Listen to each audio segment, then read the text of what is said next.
brothers and sisters, in the name of our dear Rector, Monsignor Rolly de la Cruz, we wish to welcome all of you once more, our dear brothers and sisters, most especially our pilgrims from all over the places as we celebrate our Sunday Eucharist this third Sunday in Ordinary Time. Welcome po sa inyong lahat dito sa Manila Cathedral. Palakpakan po natin sila.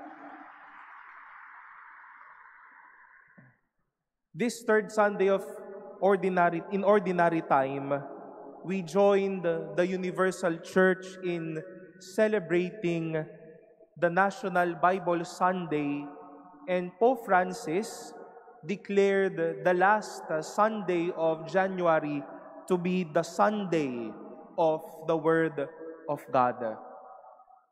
At ang salita po ng Diyos ay hindi nalalayo sa buhay ng tao, gayon din sa buhay ng simbahan.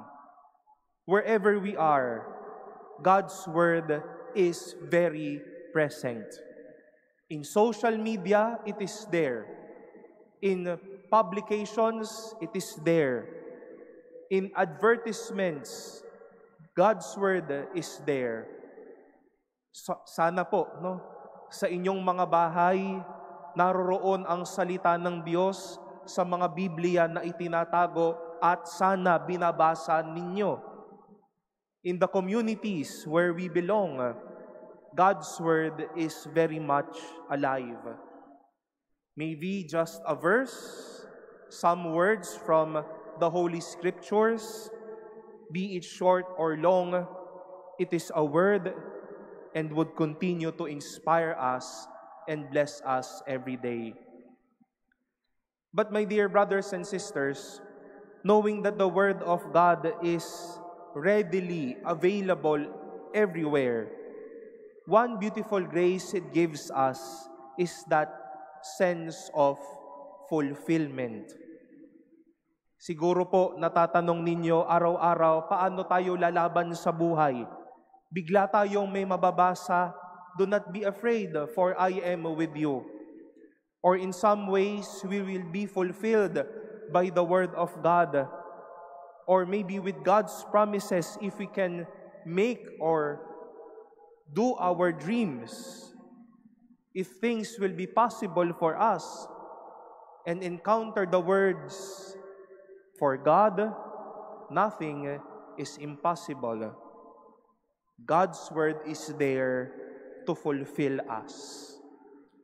And this was the experience of the Israelites when both Ezra and Nehemiah opened the law or the Word of God in their midst. From wandering, from their pain, from slavery, from being out of their homes, God's Word fulfilled their many wounds. God's Word fulfilled the many hunger in their life. God's Word gave them the direction. God's Word consoled them from their wounds. God's Word gave them the strength in their own trials. At ito rin po ang biyaya ng salita ng Diyos na patuloy na tumutupad. Marahil po madami sa atin dito ay miyembro ng mga kanya-kanyang communities where we gather and celebrate God's Word. God's Word unites us as one body, as Christ's body, as St. Paul said in our second reading. We all gather this morning so that we can celebrate both God's Word and partake of this Word becoming reality later on when you receive Jesus in the Blessed Sacrament. And just by hearing Him, we are then fulfilled with His words. And for at least twice, when St. Luke wrote this Gospel, he addressed this Gospel to a certain man named Theophilus.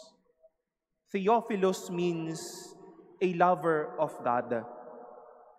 And parang binibigyan ng conviction ni San Lucas at si Teofilo na nangyari at naganap ang sinasabing salita na nagkatawang tao at nais ko siyang ipakilala sa iyo.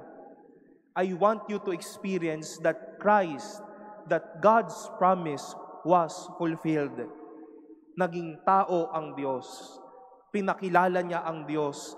Pinaramdam niya sa tao kung gaanong kabuti ang Diyos. And when Jesus appeared to His fellow citizens, He is as if telling them, what you heard, you now see. Ang salita ng Diyos, hindi lamang isang bagay na nananatili sa ating mga pagpapakinig o sa ating mga tenga.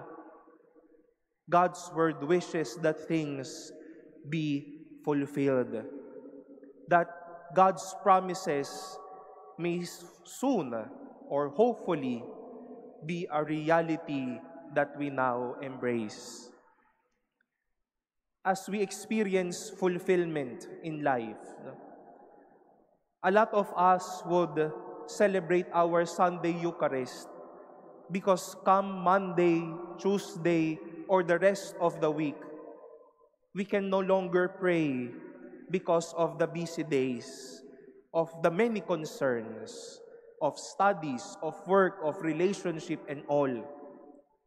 At hinahayaan natin ng Diyos na sa araw na ito, mapuno niya tayo.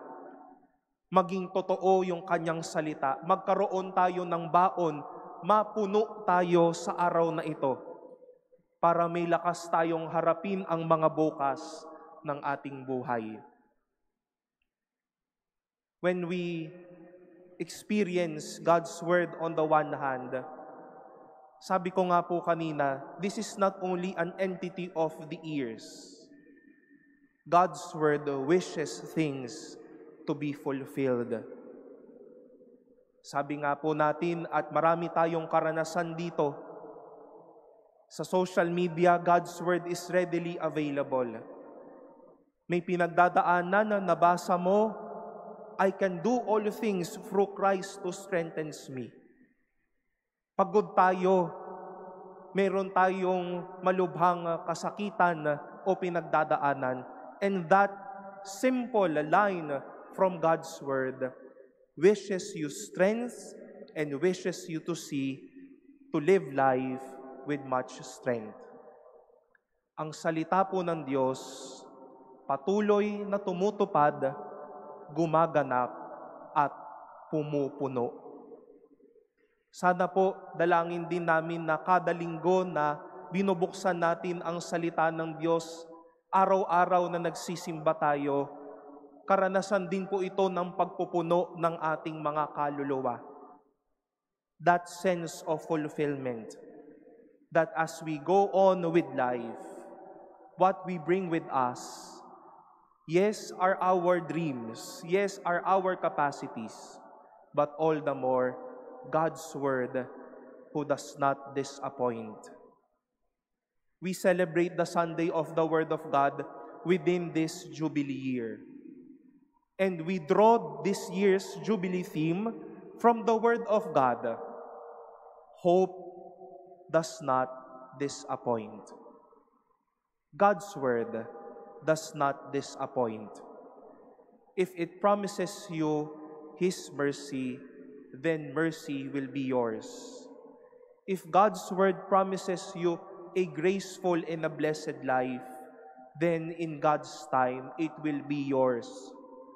If God's Word promises all peoples their peace, their healing, in God's perfect time, it will be yours. If this Word promises goodness, then this Word assures you it will happen to you. Dahil ang salita ng Diyos, hindi lang isang salita na ating nakikita at naririnig.